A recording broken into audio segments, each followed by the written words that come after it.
Good morning and welcome to Cup of Faith. Today is Wednesday, November the 11th. Today is Remembrance Day. It's cold and the ground is covered with snow, much like it would have been in many European countries where men and women fought and sacrificed for freedom from tyranny. But not all who sacrificed were soldiers. My grandfather was a Church of England minister, and my grandmother was an ambulance driver in London during the Second World War. Their children, including my father, his sister, and their adopted sister, who came as a German Jewish refugee. As a boy, I vividly remember their and my father's stories of hiding under a metal dining table whenever the sirens blared during the Battle of Britain.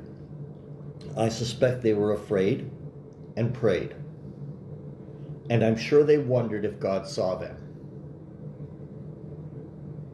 I'm sure there are times in your life, and I know in mine, when we are in crisis, when we are alone, when we are afraid, and when we feel that no one sees us, we also wonder, does God see? Does God hear? And if so, does it make a difference? The answer to that is yes, absolutely. God sees us and God hears us. Let me cite two very quick stories for you. The first is in Genesis chapter 21, where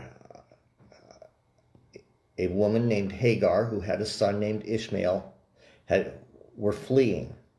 And it says that when the water in the skin was gone, when they were out of water, she put the boy under the bushes, and she went off and sat down about a bow shot away, for she thought, I cannot watch the boy die. And as she sat there and began to sob, God heard the boy crying. And the angel of God called to Hagar from heaven and said to her, What is the matter, Hagar? Do not be afraid. God has heard the boy crying as he lies there. Lift the boy up and take him by the hand, for I will make him into a great nation. And then God opened her eyes, and she saw a well of water. So she went and filled the skin of water and gave the boy a drink.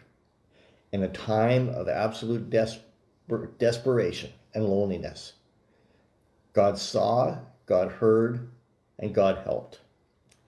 And another story in 2 Kings chapter 20, when Hezekiah has been told that he's going to die, the prophet is instructed by God, go back to Hezekiah, the leader of my people, and tell him, this is what the Lord, the God of your ancestor David says. I have heard your prayer and seen your tears. I will heal you. And 3 days from now, you will go out of bed and go to the temple of the Lord. God saw and God heard. When we talk about cup of faith, I believe that faith is rooted in the character of God, in his promises, and in his track record. So today, enjoy your cup of faith. Cheers.